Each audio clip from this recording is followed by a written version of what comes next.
a escolha dos 12 apóstolos.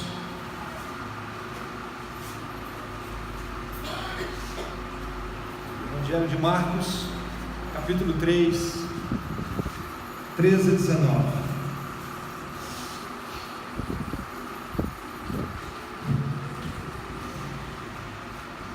Todos nós encontramos. Diz assim a palavra do Senhor: depois subiu ao monte e chamou os que ele mesmo quis, e vieram para junto dele. Então designou 12 para estarem com ele, para os enviar a pregar e a exercer a autoridade de expelir demônios. Eis os 12 que designou: Simão, a quem acrescentou o nome de Pedro, Tiago, filho de Zebedeu, e João, seu irmão, aos quais deu o nome de Boanerges, que quer dizer filhos do trovão, André, Filipe, Bartolomeu, Mateus, Tomé, Tiago, filho de Alfeu, Tadeu, Simão, o Zelote, e Judas Iscariotes, que foi quem o traiu. Nós vamos orar mais uma vez, suplicando a iluminação do Espírito Santo para que possamos compreender. Faça uma oração, peça para Deus falar o seu coração. Vamos pedir que o Senhor fale conosco nessa noite, através desse texto. Vamos orar, irmãos. Ó Deus, eu te louvo, Senhor, te louvo por esse dia, te louvo por esse momento de culto, onde nós temos essa oportunidade de engrandecer, exaltar a grandeza do Senhor, a obra do Teu Filho, onde nós adoramos o Teu nome, e onde temos essa oportunidade, Senhor, também de ouvir a Tua palavra, a ministração da Tua palavra, e nós pedimos, por amor de Jesus Cristo, nosso Salvador, nosso pastor, que o Senhor fale ao nosso coração. A minha oração tem sido, e o Senhor conhece o meu coração, e eu tenho pedido ao Senhor e peço ao Senhor que o Senhor fale conosco, que o Senhor transforme as nossas vidas, que o Senhor converta corações, que o Senhor atrai para Ti mesmo, Senhor, homens e mulheres e crianças para Ti mesmo, e que tenham vidas dedicadas aos Teus pés, à obra de Jesus Cristo. E eu creio que o Senhor pode fazer isso tudo através da Tua palavra, pela aplicação do Teu Espírito Santo. Eu lhe imploro no nome de Jesus, use esse momento, Deus, para a edificação do Teu povo, no nome de Jesus Cristo, nosso Salvador.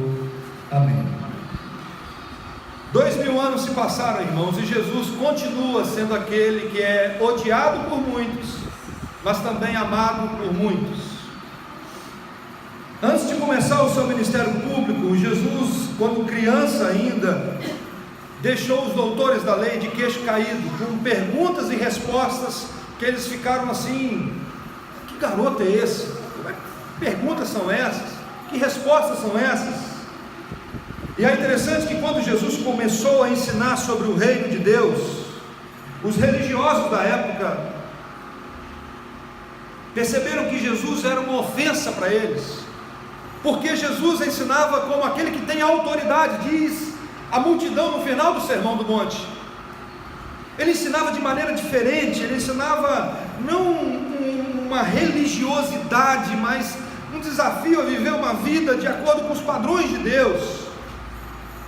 E à medida que Jesus ia pregando e fazendo milagres, cresce o número de discípulos, as pessoas começam a querer seguir Jesus. E diz a Bíblia que depois de um certo momento, diante de um público já que o seguia, ele escolhe 12 homens, 12 apóstolos. Diante de todos os discípulos, ele escolhe 12 apóstolos, 12 homens comuns, como eu e você. O Evangelho de Lucas diz que ele passou a noite inteira orando, e no final daquele momento intensivo de oração, ele escolhe 12 homens limitados, a maioria pobre, iletrados, de temperamento explosivo, homens comuns. Jesus não escolheu para serem apóstolos os melhores da sociedade, da religião da época, mas escolheu homens comuns. E ainda mais, escolheu um traidor, o Judas. E Jesus sabia que Judas era um traidor, Jesus conhecia os intentos do coração de Judas, e mesmo assim Jesus escolhe esses homens, e gasta a maior parte do seu ministério investindo na vida desses homens, treinando esses homens, abrindo seu coração para esses homens, preparando esses homens para uma obra especial. Não foram eles que escolheram Jesus, não foram eles que tomaram a decisão assim, agora nós queremos ser apóstolos. Não, diz a Bíblia que Jesus chamou o que ele mesmo quis. No Evangelho de João ele diz assim: não foste vós que escolhestes a mim, pelo contrário, eu vos escolhi para que vades e deis frutos. Jesus não pediu voluntários, Jesus não chegou no momento diante dos seus discípulos dizendo assim: preciso de 12 voluntários. Não, Jesus escolheu 12 homens soberanamente para uma obra extraordinária. E o versículo 13 diz assim: depois subiu ao monte, chamou o que ele mesmo quis, e vieram para junto dele. Jesus escolhe esses 12 homens para ter um relacionamento mais próximo, para estreitar o relacionamento, para ter um conhecimento mais profundo do próprio Cristo. Nenhuma faculdade teológica do mundo pode oferecer o que Jesus ofereceu para esses 12 homens. Jesus chamou esses homens para uma intimidade mais profunda, para um discipulado. Discipulado é a ideia de discípulo ao lado, mas um discipulado mais intenso, preparando esses homens. E antes de enviar esses homens para pregar, para expelir demônios, Jesus chama esses homens para perto de si, para junto dele, e ele chama esses homens, e isso aqui, irmãos, tem uma lição muito preciosa para nós. O pastor Hernandes diz que comunhão com Jesus é mais importante do que o ativismo religioso.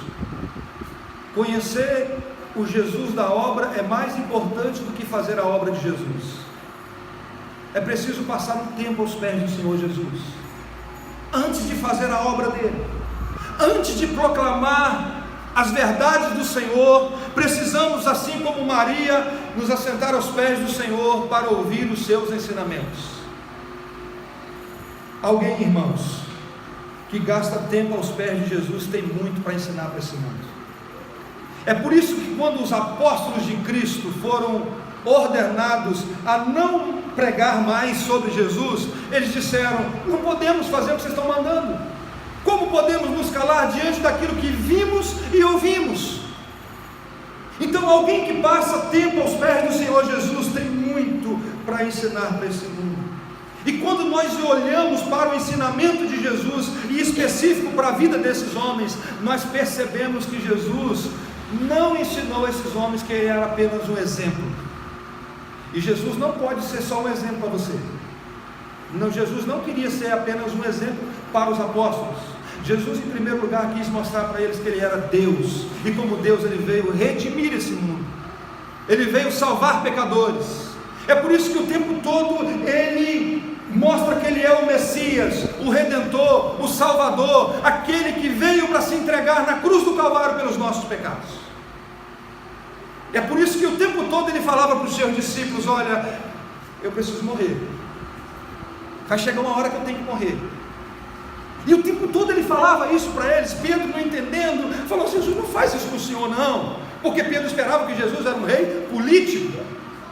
Mas Jesus está dizendo para eles: olha, eu preciso, vai chegar um tempo que eles vão me prender, e eu não vou resistir, eu vou me entregar, porque Jesus ele não foi pego como um bandido, ele se entregou por nós. Mas o versículo 14 diz que então designou 12 para estarem com ele, para os enviar e pregar e exercer a autoridade de expelir demônios. Por que Jesus escolheu 12 apóstolos e não 20, e não 30? Por que ele não escolheu 40 apóstolos? Por que 12? Que número específico é esse? Irmãos, no Antigo Testamento havia 12 tribos em Israel, e a igreja do Antigo Testamento, ela era representada por 12 tribos. No Novo Testamento, Jesus escolheu 12 apóstolos, o mesmo número das 12 tribos de Israel. Quando você vai para o livro de Apocalipse, o livro de Apocalipse diz que quem é que vai morar com Deus? 144 mil, não é isso? Será que é só 144 mil pessoas? Não, é a junção das 12 tribos de Israel com os 12 apóstolos representados. Multiplica isso, 12 vezes 12, 144 mil é o nome da totalidade, a ideia da amplitude daqueles que se renderam a Jesus Cristo. Por isso o número 12, 12 tribos, 12 apóstolos, a totalidade da igreja. Por isso que quando Judas trai Jesus, morre, é preciso substituir Judas, e Matias foi escolhido para esse lugar. Mas antes de continuar, eu preciso também dar uma palavra aos irmãos sobre apóstolos. Jesus escolheu 12 apóstolos. O que significa apóstolo? A palavra apóstolo significa mensageiro, enviado. Se alguém usa esse nome para dizer, eu sou um missionário, eu sou um enviado, sem problema. O problema é que aqui apóstolo está falando de um grupo específico, de 12 homens, com credenciais do apostolado. O próprio Paulo, ele diz que ele é apóstolo fora do tempo, mas que ele tinha as credenciais do apostolado. Que credenciais são essas? Ter sido escolhido por Cristo e ter visto Cristo ressuscitado. Hoje em dia a pessoa se intitula apóstolo, já viu isso? Eu escolho ser apóstolo, e aí existe no Brasil uma corrente aí que você paga para ser apóstolo. Esses apóstolos aqui foram escolhidos por Cristo, e esses homens, e não somente esses, mas esses homens, principalmente eles, e durante o ministério apostólico, ele foi acompanhado de milagres extraordinários, prodígios, sinais, porque o período apostólico foi o período da escrita do Novo Testamento, quando os evangelhos, as cartas estavam sendo escritas, e esses homens tinham sinais que o Senhor Jesus deu para eles, de maneira especial, para esse momento da história da igreja, de tal maneira que quando Pedro chegou no templo, tinha lá um paralítico, e Pedro chega para aquele homem e diz assim: eu não tenho prata nem ouro, mas é o que eu tenho lhe dou, levanta e anda. E Pedro nem precisou perguntar se era da vontade de Deus ou não. Pedro orou e aquele homem levantou e andou, porque esse era um momento especial, irmãos, e o Novo Testamento estava sendo escrito. Eu creio em milagres hoje, já falei isso aqui para a igreja várias vezes, mas esses sinais estavam principalmente ligados ao período apostólico, onde esses homens, até a sombra deles, curavam pessoas. Sinais extraordinários Deus fazia através da vida do apóstolo Paulo. Paulo um dia pregou um sermão até mais tarde, uma pessoa caiu, ele foi ali embaixo, ressuscitou a pessoa. Era um período especial da história, onde Jesus estava lançando o fundamento da igreja. É por isso que a Bíblia diz: e perseveravam na doutrina dos apóstolos, e na comunhão do pão e do partir, e nas orações. Mas quem são esses apóstolos que Jesus escolheu? Daria uma série de pregações se a gente fosse estudar assim, um por um, mas eu quero dar aqui um resumo, porque eu me identifico com muitos desses aqui. Homens comuns como eu e você, e Jesus chamou para ser apóstolo. E eu quero começar logo com o traidor, com Judas. Quem era Judas? Judas era aquele apóstolo que nunca experimentou do Evangelho, nunca teve a sua vida transformada, tocada, nunca foi regenerado, nunca foi uma nova criatura. E apesar de ser responsável pelas suas atitudes, pela sua escolha de ter traído Jesus, ele foi extremamente usado pelo diabo. Mas ele era responsável pelo que ele fez. Mas um homem extremamente usado pelo diabo. E é interessante, irmãos, que Jesus sabia disso o tempo todo, e mesmo assim escolheu Judas. Jesus não foi pego de surpresa com Judas. Na oração sacerdotal, em João 17, Jesus diz as seguintes palavras: palavras: quando eu estava com eles, guardava-os em teu nome, o que me deste, protegia, e nenhum deles se perdeu, exceto o filho da perdição, para que se cumprisse as Escrituras. Jesus sabia que Judas era o traíra, o traidor. E chega o momento da ceia, Jesus diz algo que choca os 12 apóstolos. E eu tento assim, tem hora que eu tento entrar na Bíblia para poder tentar visualizar a cena. Os discípulos em volta de Cristo, e Jesus olha e diz assim: um de vocês vai me trair. E o Judas, na maior cara de pau, diz assim: acaso não sou eu, Senhor? Sou eu que vou te trair. Jesus diz assim: chegou a sua hora, vai logo me trair, Judas. Você está perdendo o quê? Vai embora, está na hora de cumprir a Escritura. E diz a Bíblia que Judas teve um privilégio, irmãos, que eu acho que ninguém quer ter. O diabo entrou em Judas, não foi uma legião de demônios, foi o próprio Satanás, entrou em Judas. E Judas não caiu, Judas não babou, Judas não trocou de voz, saiu consciente, saiu e traiu Jesus, vendeu Jesus por 30 moedas de prata. Aí que o pastor Augusto diz o seguinte: tem muito mais gente endemoniada do que a gente imagina, porque acha que endemoniado é só se cair, babar e trocar de voz. Judas saiu consciente e foi lá e vendeu Jesus por 30 moedas de prata. Esse Judas foi ele que criticou Maria quando ungiu Jesus com um perfume caríssimo. Aquele perfume custava, irmãos, aproximadamente 1 ano de um salário de trabalhador. 1 ano. E aí Judas diz assim: pô, gente, para com isso, gastaram todo esse perfume para isso? Vamos vender isso por 300 denários e a gente pode abençoar a vida dos pobres. Quem olha assim fala: poxa vida, o Judas é o mais crente da turma, porque é o único que está preocupado com os pobres. Mas o Espírito Santo quis registrar para nós o coração de Judas, e diz assim: ele disse isso não porque tivesse cuidado com os pobres, mas porque era ladrão, e tendo a bolsa, tirava o que nela se lançava. A preocupação de Judas não era com os pobres, mas era em roubar. Uma aplicação para nós hoje. Tem muito político dizendo que tem uma preocupação com os pobres. Será que é com os pobres? Ou será que é uma oportunidade? O Lava Jato tem mostrado muito Judas, que aparentemente tem uma preocupação com os pobres, mas bilhões e bilhões na conta bancária. Esse homem nunca experimentou de Cristo, por isso mais tarde ele foi substituído por Matias. Mas vamos olhar para outro discípulo, o chamado o Pedro. Pedro para mim também é muito especial. Pedro era pescador. Pedro era aquele homem que falava sem pensar, aquele homem que era inconstante, contraditório, temperamental, aquele camarada explosivo. Conhece alguém assim? Eu conheço.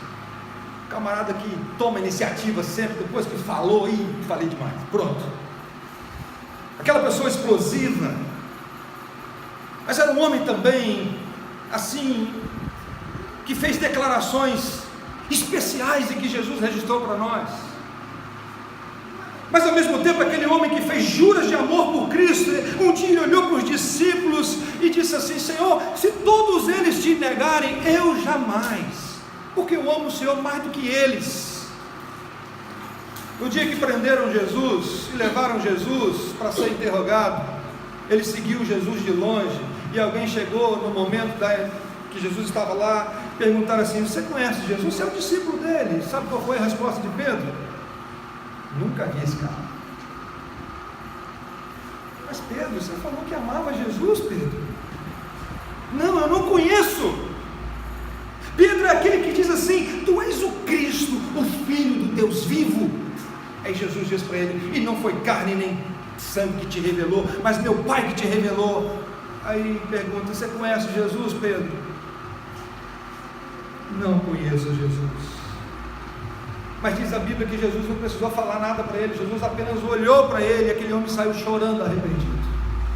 E um dia o Senhor Jesus foi restaurar Pedro. E outro texto que eu amo também, Jesus pergunta para Pedro 3 vezes, assim como perguntaram para Pedro se ele conhecia Jesus, e 3 vezes ele negou Jesus, e agora pergunta novamente: Pedro, tu me amas mais do que eles? Aí ele fala: eu te amo, Senhor. E mais uma vez Jesus pergunta: Pedro, tu me amas? Aí ele fala: eu te amo, Senhor. E mais uma vez Jesus pergunta: Pedro, tu me amas? Aí ele fica triste. O senhor sabe, meu Senhor. Irmãos, não é que eu conheço o grego não, mas a gente conhece estudiosos que conhecem grego, e na língua grega não está como no português. Jesus, quando pergunta para Pedro, pergunta assim: Pedro, tu me ama com amor incondicional? Aí a resposta de Pedro é: Senhor, eu gosto do Senhor. Aí Jesus pergunta novamente: Pedro, tu me amas com amor incondicional? Aí Pedro diz: Senhor, eu gosto do Senhor. Na terceira vez Jesus troca palavras assim: Pedro, você gosta de mim? Aí ele fica triste. Mas sabe o que Jesus faz, irmãos? Jesus vira para Pedro, esse Pedro que negou e ao mesmo tempo fez declarações especiais, assim: Pedro, pastoreia minhas ovelhas. Jesus confia, Pedro, as suas ovelhas. Diz a Bíblia que um dia Pedro se levantou depois do Pentecostes, prega um sermão e 3.000 pessoas foram salvas por Cristo Jesus. Um homem extremamente usado por Deus. Apóstolo. Outro, 2 irmãos, Tiago e João, eram explosivos, temperamentais, chamados filhos do trovão. Para os irmãos terem ideia, um dia esses irmãos, meio chateados com os samaritanos, disseram assim para Jesus: Jesus, vamos fazer o seguinte, vamos pedir fogo do céu e acaba com esse povo todo. A mãe desses 2 aqui um dia pediram a Jesus o seguinte: Senhor Jesus, no teu reino, coloca um menino meu à direita e o outro à esquerda. E aí Jesus pergunta para eles: vocês estão dispostos a beber o meu cálice? Os 2, sem entender muita coisa direito, falam assim: estamos sim, Senhor. Aí Jesus, pacientemente, porque não tem ninguém mais paciente que Cristo: tudo bem, beber o cálice vocês até podem beber, mas quando sentar à minha direita e à minha esquerda, não compete. Deus reservou, Deus sabe quem é que vai ficar à minha direita e à minha esquerda. O Tiago foi o primeiro a morrer por causa de Cristo. João foi o último apóstolo. João escreveu o Evangelho de João, 1 João, 2 João, 3 João e o Apocalipse. Morreu velho. Foi o último que morreu. Tiago foi o primeiro a ir para o céu, João foi o último. E esse João que um dia pediu fogo do céu é considerado como o apóstolo do amor, porque ninguém falou de amor como ele. Um homem também que foi trabalhado por Cristo, é aquele discípulo que Jesus disse que é o que ele mais amava. Mas tem outro também, André. O que você já ouviu de André? Quem é o André? Quem é o apóstolo André? Não escreveu nenhum livro da Bíblia, mas André é aquele que trabalhava nos bastidores, que não chamava atenção. Foi André que levou Pedro a Cristo. Existe até uma operação André. Os evangelistas criaram essa operação, que deram o nome de André porque é alguém que leva alguém a Cristo. Foi ele que disse para Natanael também sobre Jesus, um homem sem destaque nenhum. Apenas isso a Bíblia fala sobre ele. Mas fala também do apóstolo Filipe. Quem é o apóstolo Filipe? Nenhum livro da Bíblia também foi escrito, mas foi ele que disse: achamos aquele que na lei de Moisés diz sobre o Jesus, o Nazareno.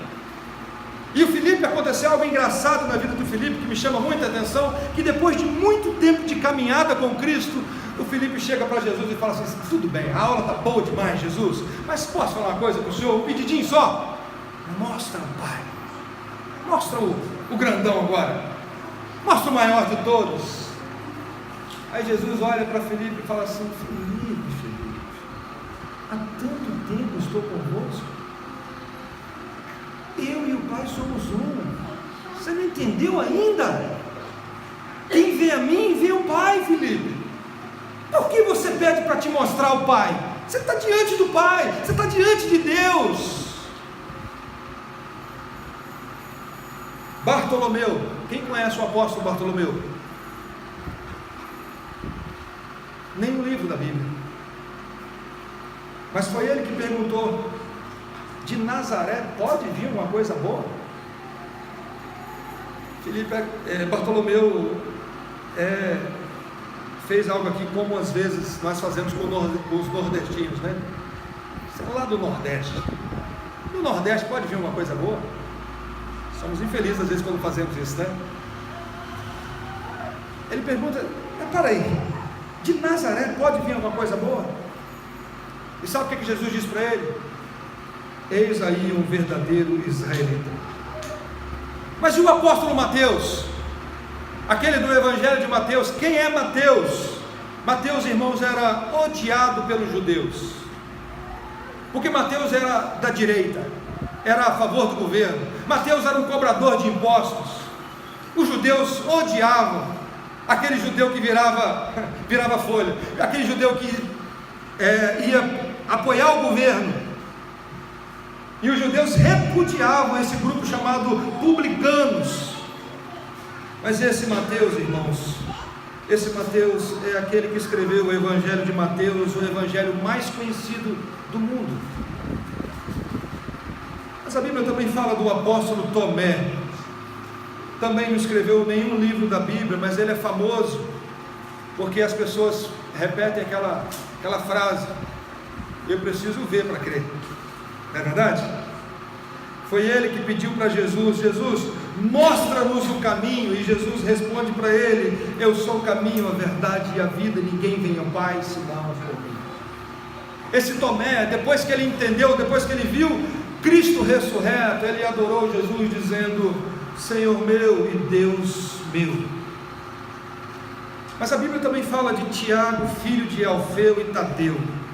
Quem são esses apóstolos? Quem são esses homens?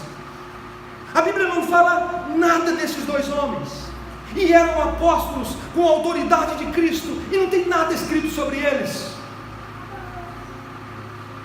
Eles faziam parte do grupo, pregavam, expulsavam demônios, mas nada sabemos sobre esses homens. Esses homens não receberam nenhum destaque na Bíblia, como muitas pessoas na igreja evangélica hoje, irmãos, que nunca pregaram, que nunca pegaram o microfone, e às vezes nós achamos assim: isso aí só fica no banco. Não, nós não sabemos o que a pessoa faz,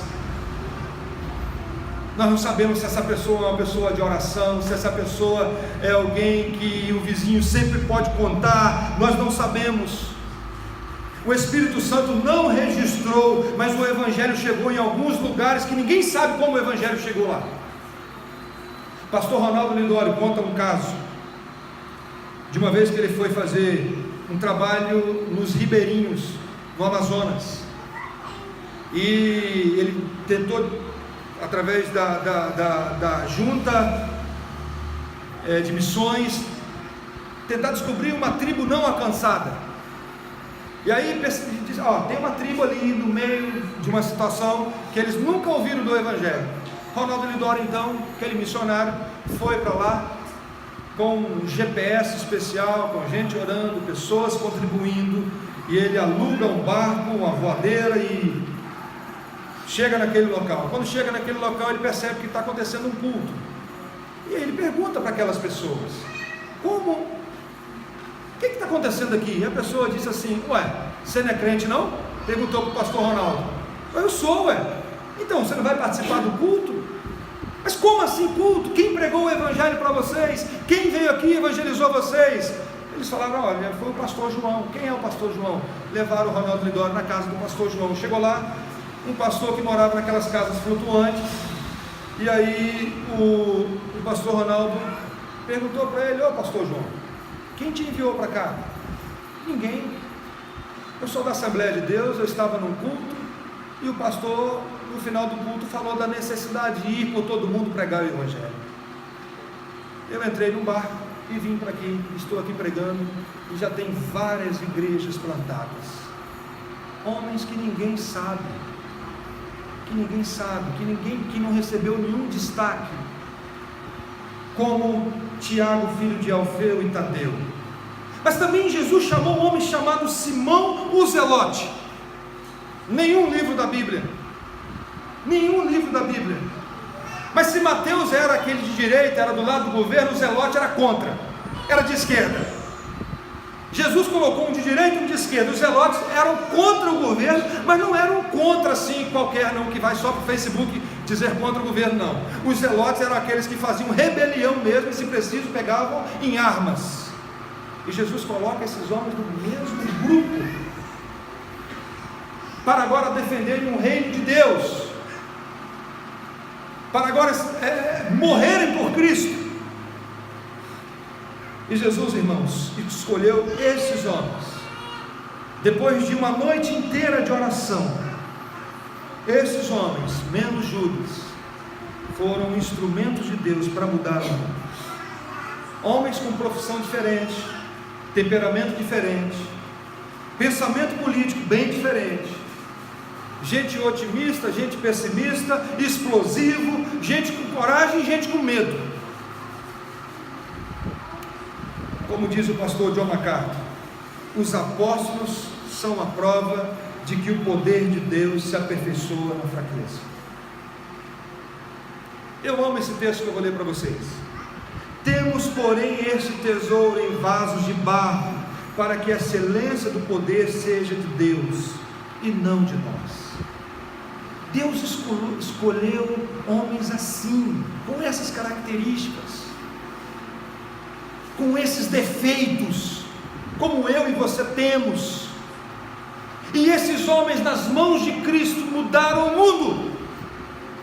Esses homens na mão do Senhor Jesus influenciaram o mundo mais do que muitos reis. Homens comuns, extremamente usados por Cristo. Homens que talvez você não escolheria para andar com você. Não quero alguém do lado do governo e alguém contra ao mesmo tempo. Não quero andar com pessoas assim. E a primeira aplicação que eu queria fazer, irmãos, para nós nessa noite, diante desse texto, é que o primeiro chamado que Jesus faz para nós é o chamado para a salvação. Jesus te chama para a salvação em primeiro lugar. E Ele diz que as suas ovelhas ouvem a tua voz, ouvem a sua voz. E se você ouviu a voz de Jesus nessa noite, te chamando para um relacionamento com Ele, te chamando para a salvação, te chamando para ter um encontro com Ele, como Redentor, como Salvador, dê glória a Deus e se entregue. Eu não preciso fazer um apelo, eu não preciso falar para você, levanta a mão, vem aqui à frente. A própria palavra de Deus já te desafia a fazer isso. A palavra de Deus é um convite para que você aceite Jesus como seu Salvador e Senhor, para que receba Cristo como o único e suficiente Salvador. Eu não preciso fazer isso. Se a palavra de Deus não te desafiou, não vai ser as minhas palavras. Se Jesus não te convidou nessa noite através da sua palavra, não vai ser a palavra do Bruno que vai te convencer. Se a doce voz de Jesus falou ao seu coração nessa noite, se coloque diante dele com quebrantamento e peça para ele perdoar todos os teus pecados. Pedir a ele: Senhor, faça de mim um vaso novo. Ou senão, como Jeremias orou um dia: converte-me, Senhor, e serei convertido. Se você entendeu que Jesus é aquele que pode perdoar os teus pecados, fazer de você uma nova criatura, mudar a sua história, peça a Ele nessa noite: Senhor, muda a minha vida. Esses homens foram transformados por Deus. Esses homens foram tocados pelo Evangelho. Não saia daqui se você entendeu isso. A segunda aplicação que eu queria fazer, irmãos, é que esse texto me ensina sobre a paciência de Jesus. 3 anos investindo em homens como esses. 3 anos do ministério do Senhor Jesus, gastando com esses homens, e na hora do teste, muitas vezes eles não passavam. Na hora do vamos ver, para ver se Pedro aprendeu mesmo, na hora que foram prender Cristo, Pedro arrancou de uma espada e cortou a orelha. E Jesus, olha, Pedro, não é assim, Pedro, não é assim que funciona.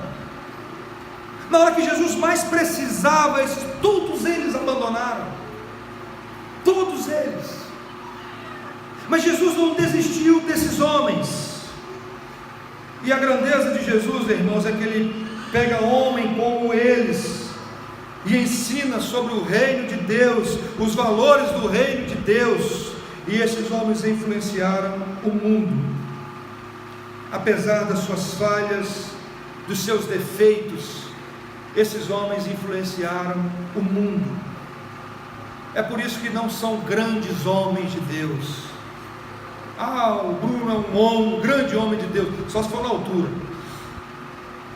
Mas são pequenos servos de Deus que servem a um Deus grande. Porque o que faz é Deus, não é o homem. É Deus que faz a obra através de nós, através da vida desses homens, através da sua vida.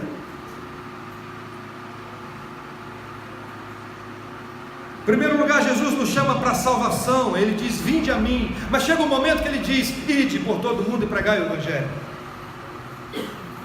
O primeiro convite é para a salvação, mas depois Ele chama também para uma obra específica: espalhar esse Evangelho para o mundo todo, proclamar a grandeza de Cristo. E assim como esses homens foram usados por Cristo, assim como Pedro foi transformado, aquele homem medroso em muitos momentos foi transformado num pregador ousado. Assim como João, que era um homem explosivo, foi transformado num discípulo de amor. Ele pode transformar e usar pessoas como eu e você. Pode usar a minha vida, pode usar a sua vida, pode usar a sua vida, Vitor, de maneira que você nem pode, assim, não passa nem na sua cabeça. A sua vida, Elias, a vida de todos vocês que estão aqui, como um farol que brilha à noite. Moody, o evangelista do passado, ele disse a seguinte frase: o mundo ainda está por ver o que Deus pode fazer com e para e através e em pelo o homem que seja totalmente, completamente consagrado a Ele. O mundo está para ver o que Deus pode fazer através de um homem totalmente entregue a Ele. E sabe o que Moody termina dizendo? Tentarei o máximo de ser este homem. Quem sabe é você, Luiz?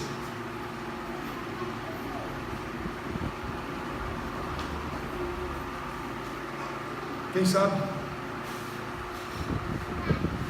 O primeiro convite é ir para Ele, como Salvador e Senhor. O resto é Ele. Você, William, te usar poderosamente. Usar a nossa vida, irmãos, para proclamar esse Evangelho, como instrumentos de Deus.